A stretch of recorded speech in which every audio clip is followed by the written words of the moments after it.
So yeah, I'm recording. I hope the tablet quality is awful though. Yeah, I hope people can see my face. So yeah, they can hear you probably because you on. I can hear you. Yeah, that's why you got to get a low quality thumbnail like me, so that you don't have that problem. No, it just the thing is my tablet is being annoying. I was trying to and talk to you on there because the audio is not that bad on a tablet for sure, and then video Gotcha. with my high quality phone. I gotcha. Yeah, no, I can hear you okay. So All right. So yeah, the video is recording. So sorry, it has a kid crying. I don't hear a kid. No, thank God. Yeah. All right. Let me just start this up here, and then we'll be ready to go.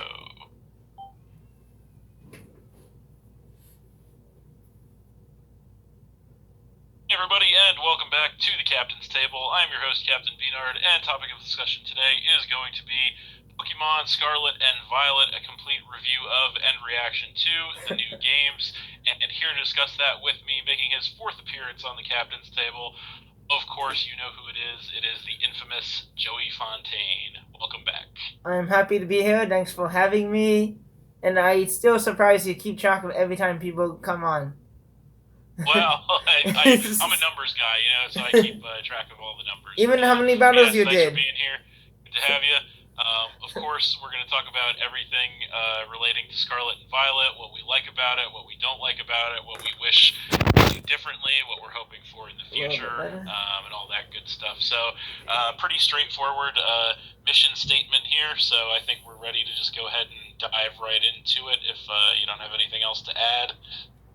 No, I can't wait to dive into it. There's a All mess, right. so I like cleaning them up.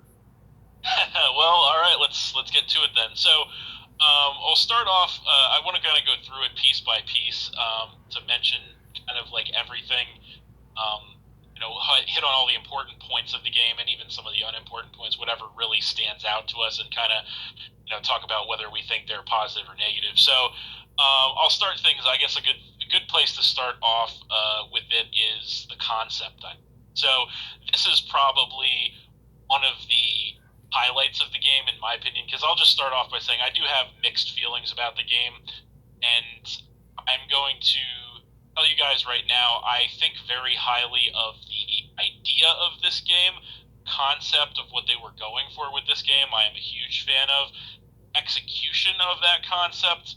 There is definitely quite a few problems, but um, but as far as the concept of the game being the first mainline fully open world Pokemon game, I think that's awesome. I think that's long overdue, and that's a great idea for Pokemon. It's a great concept to have all the Pokemon spawn in the overworld only finally after all this time, to be able to just go wherever you want and do whatever you want on the map, even within like the story mode, which is something we're going to talk a lot about here in a second. Um, to be able to do all that as freely as you want to do it, like the overall encompassing vision of the game, I think is really really good. But do you like that? Do you think they would have been better served going with a more traditional formula, or what are your thoughts on that? So what they did is they got lazy and Okay. they copied basically Legend Arceus Mm, Pokemon doing your stuff. I don't care for the sandwiches though. right. But Yeah, the they sandwich it's thing. So open world, but they copied Legend Arceus because it's the first game that I did okay. I don't think I did that well. I think so I didn't really play Legends Arceus personally, but I heard a lot of good things about it, and I read a lot of good things about it. So I think Legends Arceus probably didn't have as big of a buy or as big of a sale as like a mainline series game did. I don't think. Don't quote me on that because But that I is am a numbers guy, Nintendo's but that's fault. one number I don't have. It's Nintendo's fault because they released two games in 1 year. Yeah, so that's something we're going to get back to as well. Is the problem? I think that's an overall encompassing problem that we're seeing. Is that a lot of the issues that we have with these games could be solved by longer development cycles. They really could. Yeah, that why Like the number one as issue. You know, remember, what is it, like a couple months ago, Nintendo actually offering money back. Yeah, yeah. So I guess we might as well get the elephant in the room out of the way right away. Rather than focusing on the positives, we'll talk about the negatives because that's what people want to hear anyway. So the elephant in the room is obviously the horrendous graphic glitches that we are experiencing on Scarlet and Violet as of now. And not only that, that would be bad enough. So for example, for those of you who might not be familiar, we're talking about your Pokemon sinking through the ground. We're talking about the characters like bending all weird kinds of ways. We're talking about seeing through the ground. We're talking about all kinds of weird graphics glitches that are just totally unacceptable, in my opinion, for probably the most profitable franchise on the planet right now, which is Pokemon, or definitely, if not the most profitable, one of the most profitable franchises that's ever existed, right? It's Pokemon. So you'd think they could shell out a couple of bucks to make sure this kind of thing wouldn't happen, right? You know, but if that weren't bad enough, we have Game Freak itself saying that they don't see a problem on the game and that they're not going to fix it because according to them, there's no problem. So that, I don't know what's a bigger problem: the fact that all these horrendous graphic glitches are in this game, or that Nintendo isn't even acknowledging that there is a problem. Like I guess that's the new strategy these days that everybody seems to use. And every time there's a problem, they just lie to you and say, "Oh, there's no problem, everything's fine," you know, like I think that's totally unacceptable. By the sound of it, you would think you would Also, probably there's agree. glitches, but I don't know if they're true. Some people do glitches by clicking LZ or whatever, the button on your thing, and Okay, it helps Pokemon spawn faster to get shinies. Because you turn the camera angle back and forth. interesting, interesting. I haven't tried that myself. Maybe I will in the future. Although I have encountered one shiny on. Oh, lucky you. I'm not going to tell you what it is because there's going to be a separate video about that coming out in maybe or two that you'll see that. Um, but yeah, I know players have been kind of making a meme of it, a game of it, trying to get it to glitch and do things. But yeah, no. On a serious note, like it is funny. I agree with you 100%. At the same time, on a serious note, it is, I think, totally unacceptable that at a franchise this much money can't the game out that has doesn't have this problem, you know. And I get, and I've said this a million times, and I'll say it a million more times. I 100% get it. Nobody buys a Nintendo console or a Nintendo game for its graphics. Nobody does. And if you do, you're an idiot. I'm sorry, but you're an idiot because Nintendo graphics are like PS2 quality. I just said that, but take that from me. I'm stealing your yes. I'm stealing your phrase, but you're absolutely right. It's PS2 quality graphics. You're 100% right. Well, I got And that from a YouTuber. He was he making me laugh. Do you heard of Savage? no, I can't say that I have. I sent you the link of the video. He's so funny. He make fun of Okay. he talk about Game Freak. He make fun of Velocified. Gotcha. Well, that's not hard, but we could spend a whole podcast making fun of that. I just sent you We have better. his channel, so whenever you have time, watch some videos of his. I think we have better things. Well, You're you, not grinding to do, us. Why man. would I watch you on I'm stream? making, I'm grinding to make legitimate competitive Pokemon here for Wi-Fi battles. So I Yeah, I don't can't. like the breeding in this game. You have to sit around the picnic, feed your Pokemon that are supposed to be in love with sandwiches, and let them hatch eggs in baskets. That's just So, nasty. so that's yeah. So that's one thing that I don't like. One of the new changes they made to mechanics in this game that I don't like is the breeding. I think that's really stupid the way they changed that, and I don't like it. I understand that they wanted to make it so you could do it wherever you go. I get that, but at the same time, like it wasn't a problem. Like having like one spot that you go to in the game to do breeding for the last couple generations hasn't been a problem at all because you have fly that you can fly anywhere you want whenever you. So like it's really not a problem. But, I mean, in this game, you don't even have to wait to do, which is actually a positive I would say about this game is that um, flying to wherever you want that you've been whenever you want. positive. So I don't think there was any reason for them to make that change with the breeding. But yeah, I agree with you. It's really stupid. I don't like the Pokemon picnic and like the um whole thing is dumb. And while we're on the subject of the Pokemon picnic, I will say I have to say I don't know what in the hell is this game's obsession with sandwiches. Like I uh, don't understand like what the fuck? Like Vino like swimming. come on. Like there's like 10 cafes in every city. Like I understand they're supposed to be in Italy or Europe or whatever, but like come on, like Italy is not just cafes. Like it's not like a billion cafes. Like maybe I don't know. I haven't been to Italy, so maybe it is. I don't know. Maybe it's just cafes and rivers and old architecture. I don't know. Um, but yeah, Ain't it's Nintendo really did stupid. New York City before? Or that hasn't been done yet. Is there any game from New I York? I think it wasn't Generation Five based on America. I think it was. Yeah, there are a lot of restaurants there, but we don't see that in that Gen 5 game. They kind of downgrade on Right. that. Gotcha. A Yeah. lot So of I think empty buildings. Yeah, so I think that's kind of annoying, and so another little thing that I want to bring up while we're on the subject of that is, and I don't know how I feel about this. I will chalk it up to laziness though. Is that you know how like there's no insides of buildings anymore? Like you go into like the shops or the whatever, and it's just like you walk through the door and it cuts to like a blue screen, and it's like they didn't even bother to like animate the insides of the buildings, and you know what? That's lazy, but I'm willing to give them a pass on that because they, at the same time, they've built like a fully open world for you to explore. So like the inside of the building isn't uh, really that also, important, also, you know? there's some buildings that are just there that you can't even walk in. It's you walk into the wall basically, even if the door is Yeah, there. yeah. To be honest with you, I actually like that because I found it so annoying in the old Pokemon games how you could go in everybody's house and like there was nothing there for you. It was just a complete waste of time, but you didn't know that there was nothing there, so you had to go look, because there could be like a TM or an item or something laying Well, I there. don't So mind doing you know, that because sometimes they have items to give you, and then the sometimes items in the trash that you can't see.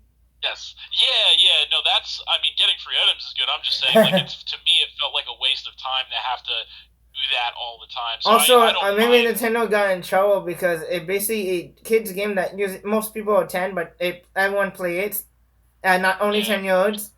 That you can just you're a stranger and walk into people's house, and most of the games are you move from a different country or whatever.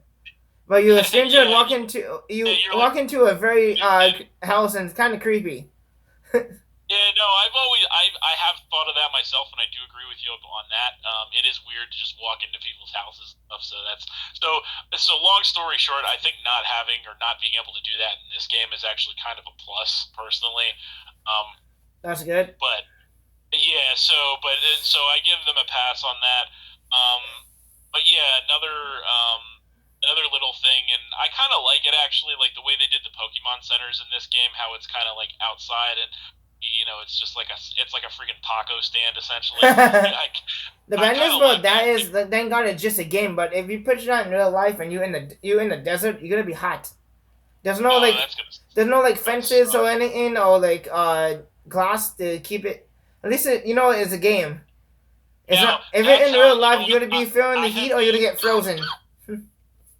you know what I had the exact same thought when I saw that, and I think that's how you know that we're too playing this. To be honest with you, if that's what you think, it's like, oh man, like that Pokesimon Center is completely exposed. Like, what about the sandstorms and the wind and the rain and the snow? And it's like, it's gonna be uncomfortable. Like, Well, so it has rain protection, but it doesn't have sandstorm blowing into the face. yeah, exactly. So I did have that a similar thought there, but it is very convenient, I'll say, and it makes the game convenient, and that's going to be a plus that I think is convenience in this game, and not just in that form, but also in the form of all the items and stuff that they brought back with the quality of life stuff. Well, they I shouldn't take like them away in the begin with. I don't know why they took away. in Diamond and Pearl, you mean in the remakes? Yeah, I wish they have the items. Yeah, yeah, yeah. No, it was not just the battle items, but like the XP candies and the you can buy the ability capsules and the mints And and it all costs a that lot stuff. though. Yikes! And the fact, what's that? And they cost a lot of money. You're right. They do cost a lot of money, but they are still there. And also the fact that you don't have to be a level 100 to hyper train anymore. That's pretty That's awesome. a upgrade. That's actually better. Exactly. Yeah. So there are a lot of those quality of life mechanics. They've brought those back and then even added some, which I think is good. You know, they don't want Um, people genning the Pokemon. They should really change the breeding. I don't like that. yeah, I do agree with you. I'm not a fan of the breeding the way they did that. Definitely. I'm So gonna miss running around, well, driving around or running around, and hatch my eggs with my flame body mon. yeah, exactly. I did like that. That's And since it might be. open world, you can go to a long route. Yeah, that's the infamous long ass route in the middle of the map on Diamond and Pearl.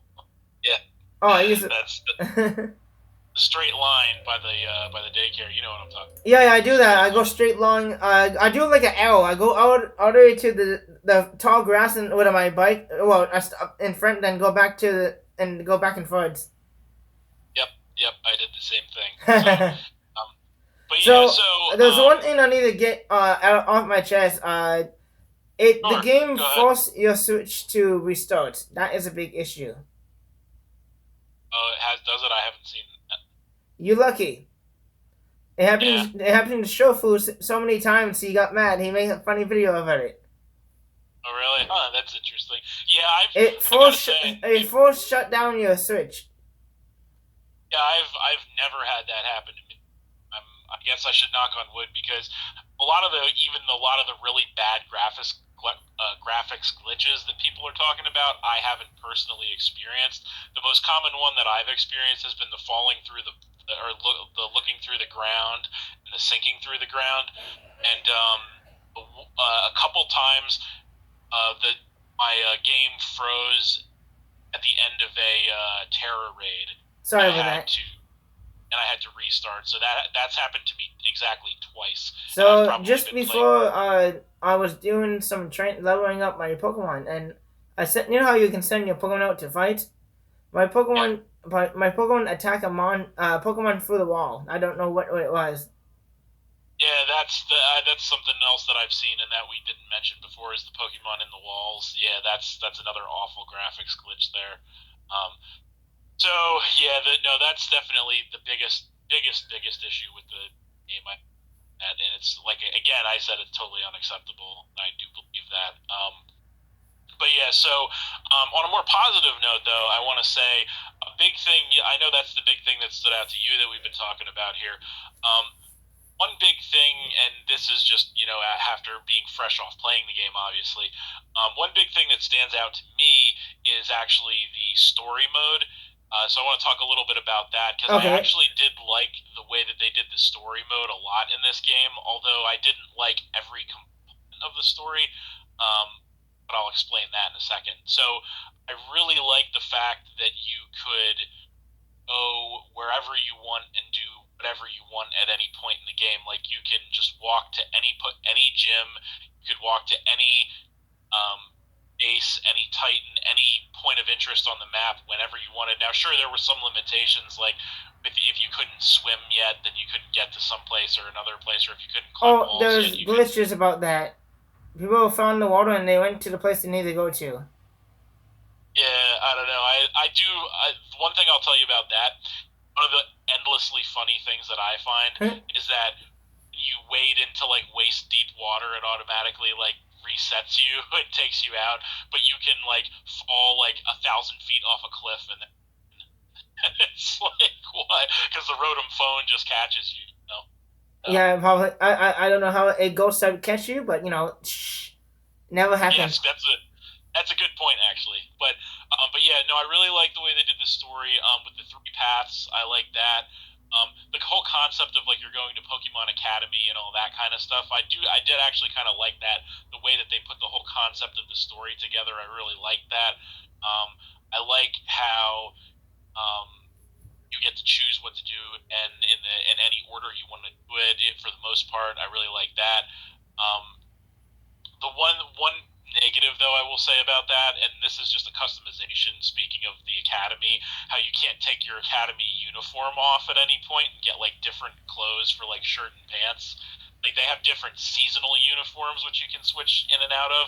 You don't get, like black pants or, like, jeans or anything that you can I put wish on, you can which... be able to change your clothes even when you're done to school and become champion at least. Oh, yeah, I think you should, You're because it's like, forever a how are you, student. like... Yeah, it's like, how are you the champion? It's like, you gotta keep these stupid fucking clown pants on still. I hate the clown pants, man. Like, the shirt I could Clown deal with. pants. The shirt I could deal with. They're clown pants. That's what they are. Like, these awful, like, orange... I got scarlet, but the awful, like, orange pants with the pinstripe. Like, oh my god, that's a... Like, the violet pants are a little bit better, at least. Do you ever go to school and you have to wear a uniform? No, I didn't. Back when I was going to school, there were no uniforms, which again, So I used to be in private school. Pokemon. I used to be in private school. Yeah, okay. And there's a black and white uniform that you have to wear. Gotcha. So yeah, I mean, when you're going through the game, I could understand not changing your clothes, but like post game, I think that's stupid. I can't believe they want to make it an open world, but you have to wear your clothes for the whole just for example, 100 hours. Yeah. That's just nasty. Yeah, you have to be repping that university everywhere you go. Apparently, is marketing. They want to get you. Yeah. So, but that's a minor thing in the grand scheme. Like, you still have other customization options, like the hats and gloves and sunglasses and whatever, which is okay. The backpacks, that kind of thing. So I guess it's a minor thing in the grand scheme of things, but it's still something that I'm disappointed that you can't at least change those to a greater extent. But back to the story mode. So the Pokemon League story mode, I think, was really good. Of the 3 paths, I like that one a lot. I have to just get this off my chest right now. Larry is the greatest character that Pokemon has ever invented, period. There's no discussion needed about that. You know what I'm talking about, right? Yeah. Absolutely perfect. So, like, the idea, like, I have mixed feelings about the characters in this game. So, the important characters, so, like, your rival, like Nimona, which, if you guys haven't realized this, is actually an omen spelled backwards, which I thought was kind of eerie. My girlfriend actually noticed that and pointed that out to me, and I was like, wow, you're right, that's crazy. Nimona is an omen backwards. Easy. But anyway, so I thought she was actually an interesting rival/champion character, because it was like, it's something they've never done before, which makes sense, but at the same time, which is neat. They did that in the old games. Your rival become the champion, you have to face them. Well, it's kind of like they do it alongside you, but in this game it was a little different, because, like, she was, like, already the champion and you didn't really know it. Kind of, I mean, they kind of alluded to it. Like, so the way they play it off in the game, to my recollection, is that they kind of make it like, oh, well, she's a champion rank trainer, and they kind of make it sound like, oh yeah, there's a bunch of champion rank trainers, but then when you beat the league, it's like, oh yeah, no, there's nobody, it's just her. And so I feel like it's a little anticlimactic at the end, because, like, you've already kicked her ass like a half a dozen times, but yeah, still interesting. They could get a better champion. Come on now. Well, Kita, so I have, like, I think, like I said, I have a lot of mixed feelings about a lot of the characters. So there are some. I mean, there are some, and by some I mean exactly one. Excuse me, B Nard. I'm doing a podcast. Okay. You're being recorded. Your voice. Sorry. Sounds like Trouble in Paradise. Yes, it's Trouble in Paradise. Alright, continue, B Nard. That's all good. So there are certain characters, and by the certain characters I mean one character, i.e. Larry, who's the greatest character Pokemon's ever invented.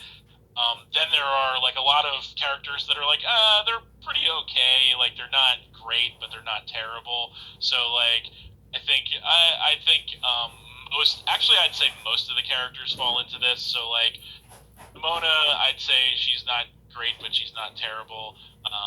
Penny, same thing. Arvin, same thing actually. So, like a lot of the gym leaders, I would classify as this too. Most of Now, I them can't actually, believe the except gym for leader is actually one of the Elite Four members. They couldn't find anybody else to fit the shoes. Larry! It's Larry, Joey. I've been talking about Larry this whole time. Show him some respect, goddammit. Okay, you love him. I leave it as that.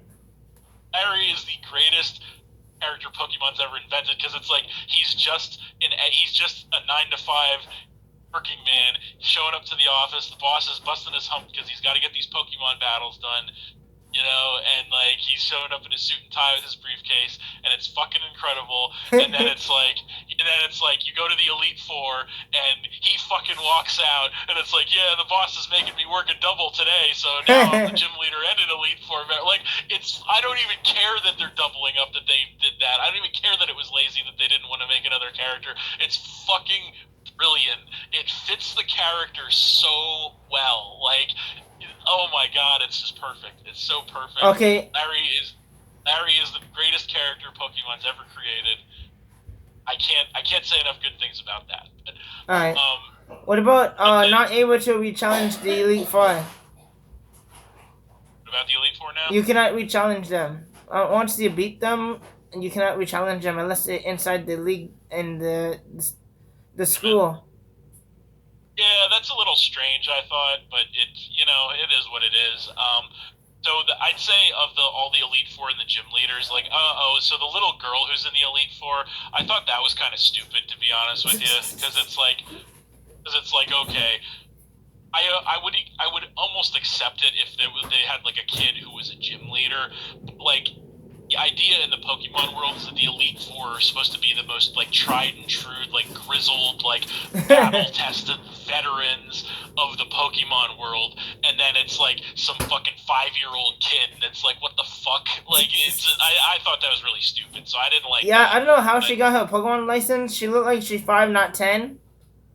Yeah, and usually if you follow any Pokemon, most people are 10. Yeah. Even in your game character, it's supposed to be 10, but you stay 10 because, you stay whatever age you want to be. Haha. Yeah, it's Ash syndrome, is everybody is 10 years old forever, so, but, So, yeah, I don't know how she became the Elite Four, maybe she knows somebody. Or they lost the character. I don't know, apparently. But I thought that was dumb.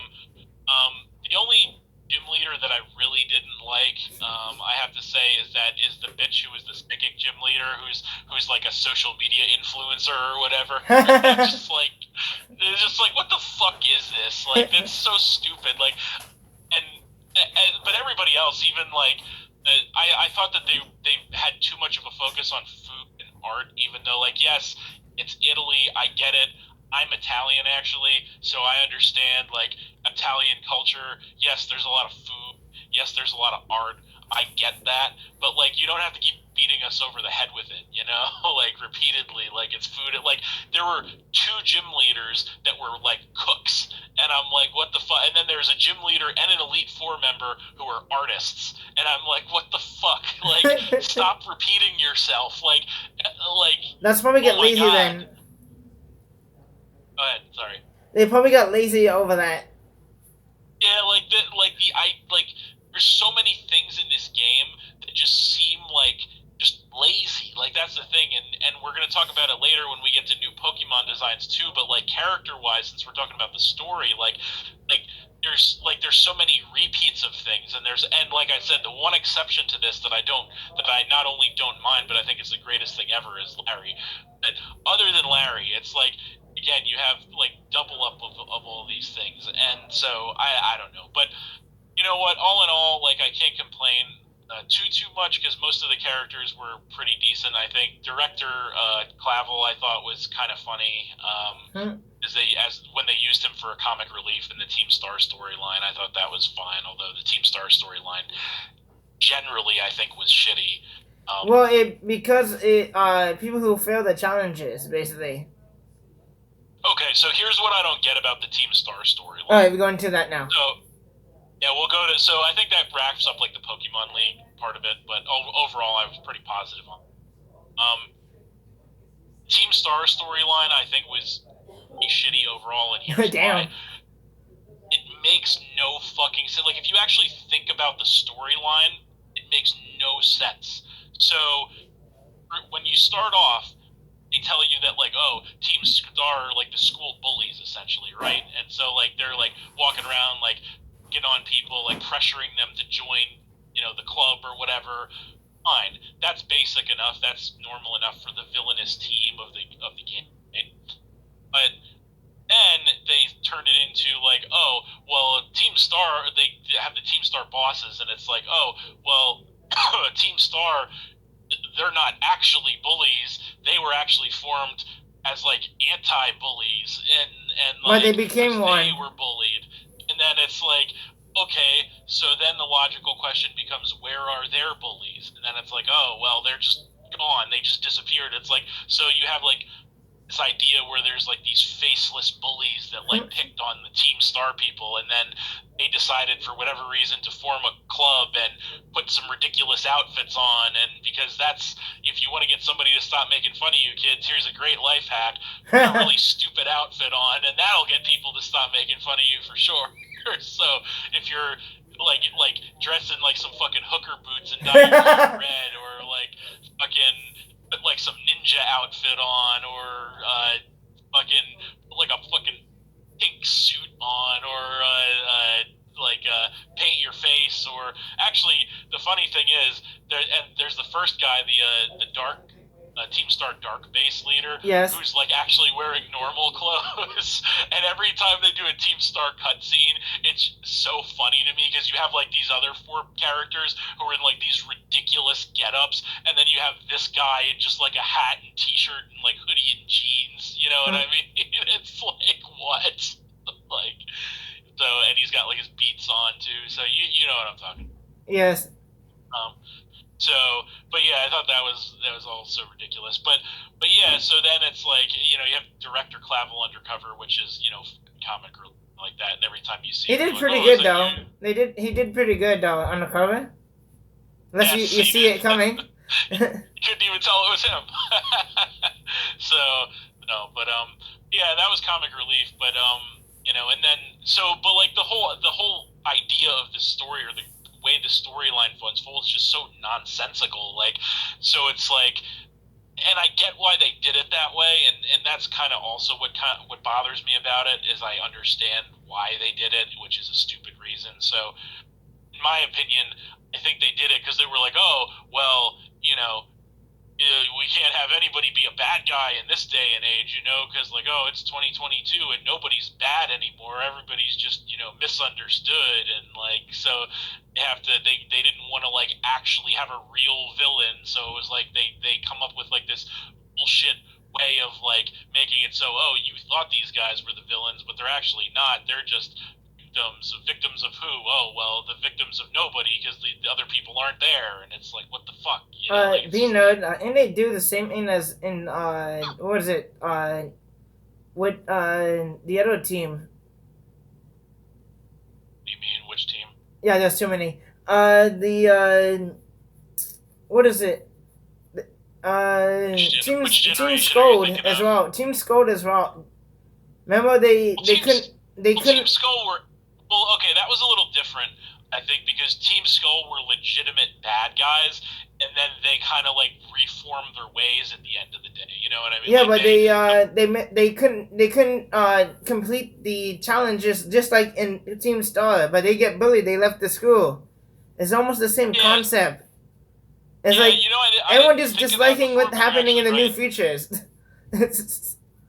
Yeah, I didn't think of that before, but you're actually onto something there. I think you're right. It is kind of a rehash of the Team Skull, except for it's worse, because at least in the Team Skull case, they were teams. So Team Skull, I think, was the most entertaining villainous team outside of the original Jesse James Team Rocket that we ever got. Yes. And I love them for that. I actually love Team Skull. And the big difference between Team Skull and Team Star, I think, is that the story was told like the Team Star storyline is a ripoff of the Team Skull storyline. I think you're right about that. But the Team Skull story, they told it so much better, and they were outright like with you boy Guzma, yeah, the leader of Team Skull, you boy Guzma. Um, it was like, okay, yeah, he was a bad guy. He was 100% a bad guy in that game. Yeah, it's better. And then you could follow his journey kind of, and by the end of the game, he was like, oh, maybe I'm done being a bad guy, and I'm gonna, try to like maybe do my challenges and like, get my life together and shit. And like well, he actually changed at the end of the game. That's actually amazing. It's a good story. Yeah, that's a good story. Not the fucking with the team star. It's just like, oh, we were never bad guys. We just like we're anti-bullies, but like there is no bully. Oh, and Sword and Shield is the worst bad guys in history. I'm sorry, the worst. Team Flare or Team Yell. Where oh my god, that's just give me a headache. Awful. It was just give me a headache. I hated Team Yell too. I think they were awful. Also, it's like a rehash of Team Star though. They became bad because they failed everyone failed in something. Jeez, and they become a bad guy. That's very short. That's very short tempered. Yeah. Yeah, I don't know what to say. I guess that's just failure breeds villains. I guess, which is kind of a true thing if you think about not only just games and make believe, but real life too. But nonetheless, so yeah, I really did. And then like the quote unquote swerve with like Penny being like the leader at the end. It was like, okay, who didn't see that coming a mile away? She always deals so fast. She always deals to every when you finish the battles. Somehow she's sneak up behind us. Yeah, it's like she just magically appears after everyone, and it's like, it's so obvious. But like, I don't know. I actually kind of liked her as a character, but like, I just like the whole Team Star storyline was just so nonsensical and stupid. But I think we spent. Do you saw why she did it? Yeah, she did it because like, oh, well, her motives for disbanding Team Star, it's like that's also stupid because it's like, I don't know. It's so story that we're supposed to believe is like, okay, the 5 Team Star bosses got a bad rap for doing nothing essentially for defending themselves, so they got a bad rap, and then they they disappeared, and then like the lower members of Team Star just started like being jerks for no reason, and it's like then she decided because like the Team Star grunts at school are being jerks that it's time to like crack down on her friends for no reason who she just abandoned for no reason. Like it's all so stupid. Like, so then she hires you as you're basically like a hired mercenary essentially to like take them out, even though we're supposed to believe they're not doing anything wrong. But like it's all just so stupid. And it makes no sense. She asks you to become the bad guy basically. She asks you to basically bully them and beat down the Pokemon. Yeah, exactly. It's like she asks you, like, so and it's counterproductive. Come on now. They could get a better storyline. Yeah, exactly. So it's like now, if you think about it that way, you're right. It's like, so doesn't that make you the bad guy then? Because, like, they're not the bad guys. You're going in there, like, picking on them, beating them down. Like you said, like, you're a fucking hired gun, essentially.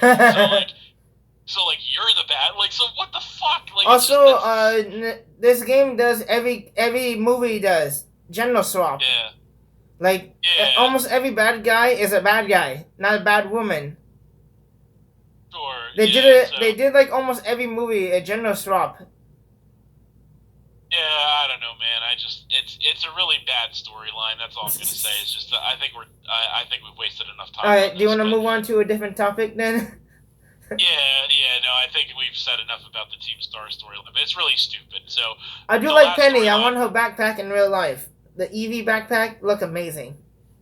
Oh yeah, that's another question I have. Why does Penny get to wear whatever she wants to school, and I have to wear these goddamn clown pants? Like that's what I want to know. Like why does she get to wear black jeans and an EV sweater, and I have to wear these clown pants, these orange pinstripe? Well, remember she left. Oh no, she was in disguise. I don't know. She was just appearing out of nowhere, being off screen. Then coming I don't know. And reappearing on screen. I don't know. Yeah, but yeah, so that's I didn't like that storyline. Like I said, Bino, maybe we get an update and we can able to buy her clothes. Maybe we'll see.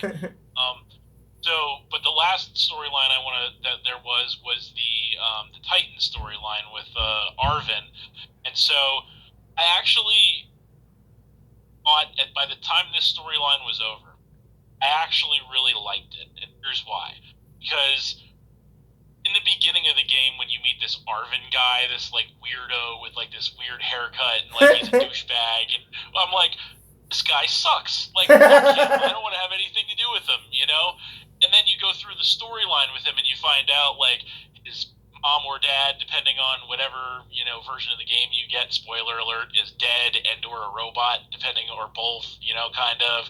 And, like, his only friend growing up was his dog, and his dog got mortally wounded, and now he wants to collect the herbs to, like, heal it, and, like, you have to collect the herbs to heal Coradon, or Muradon, depending on which game you got again, the legendary. Yes. Because that got mortally wounded, and like so. And by the end of the storyline, I'm like still a dick, but like I feel for him, because he's gone through some shit, and like you kind of like become friends with him, and you can feel that whole process going through the story and that whole process, and so I thought that storyline, the Titans one, even though it was relatively brief and simplistic compared to the other two, I thought that was actually really well done, to be honest with you, because it gives you a character and it turns them compelling over time, and it worked really well, I think, I have to say. What I laugh is when you give your sandwich away and he complains. Yeah, that feeds to him being a dick, but then, like, again, as time goes on, he's like, oh, this time he's like, the first time he acts like a real dick about it, and then, like, the next time he's like, oh, whatever, and then the next time he's like, I made an extra one for you, buddy, or I made an extra one begrudgingly, and then by the end, he's like, oh, here you go, I made you an extra one. So, like, that is character development, that is storytelling, that's progression, like, that's how you tell an interesting story, not like this absolute nonsense of the fucking Team Star, like nothing makes any sense. But fucking so the Titan storyline, like I said, while I like it too, though. I liked it, yeah, I did, and I really liked at the end how they tied everything together with like the Area Zero and the crater and the either the past or future form Pokemon, depending on your perspective. I really like how they did all that. I thought it was kind of crazy for a Pokemon game. And I really did like all that stuff at the end a lot. So, yeah. I don't know if do you have anything else you want to say as far as the like the story mode? No, I enjoy fighting the Titans. It's fun. What's that? I enjoy battling the Titans. It was cool. Change of pace. Yeah, it was interesting the way that the Titan battles were interesting, and it was definitely a nice change of pace for sure. I agree. So I like how at the end, again with tying everything together with the Area Zero story at the end, and you go through with everybody, and you kind of like you get the sensation that like progression is made, like and that the story moves along, like so in the old Pokemon games or the older Pokemon games, it always felt like no matter what you did or how far you progressed in the story to a point, like everything kind of stayed the same. You know what I mean? Yeah. Like especially how, and this is a big one, like post game, how like they like in the older Pokemon games, you're still like a challenger even though you're the league champion technically. Whereas I know they fixed that in the last couple games, but in this game they do kind of the same thing, and then they do like the post game where you get to beat all the gym leaders, and you do like that school tournament and everything. But yeah, yeah, I think all that was all in all, I think all that is very well done. I did kind of think like the robot professor thing was kind of weird though, as far as if we're talking about the Area Zero like post game story. Like I did like everything, how they tied everything together and brought everybody together and did that, but I did think it was kind of strange the way they played that off. But at the same time, I enjoyed it. It wasn't something I was expecting from a Pokemon game. So yeah, I really did enjoy it. So yeah, I don't think. Vino, go ahead. it's fun that was doing. Do you know how there is a small walkway to go to ground zero? Uh, Yes. and I saw it from the mountains. So it before I even beat the Elite Four, I was trying to get to the platform. From Yes. and you're not supposed I to be did. there because it just become nothing. You know, you don't go. You just fall somehow and then come back up. Yeah, so I was just gonna say I did the same thing because I was like, what? By the time I was getting to the Elite Four, I was like, oh, I wonder if I can get in here, and I'm sure I'm not supposed to get in here, but you know, of course you can, and then you jump into like the fucking bottomless pit, and then it just resets you. And So, how somehow you still survive. yeah. So, So what I um, did is I jump off mountains basically and glide, yeah. and So, then I jump off two mountains on the side because you can actually grip on it. You couldn't. I didn't have gripping, so I was sliding. Then I jump off and then I glide again. yep, yep. So That was that's I did actually that for all nothing. I'm like, bro, are you kidding me? so that's a big thing that I like about the game actually is the ability like when you get to a mountaintop for example and you jump off and you hide like just the visual spectacle of like you being able to do that in a Pokemon game and like look over the terrain and the whole map and like I think that's really cool. Like again, it would be a way better without the graphics glitches, but again, just the concept of being able to do that is really um, I like how while we're on that subject, I'll say I really did like how the map was put together, like how they designed this map and this region. Yeah, we're Um, getting the DLC by the way. There's gonna be a DLC. okay, I don't is that I don't know if that's confirmed or not. There's I open. kind of If you see the map, there's actually black areas that you can't go in.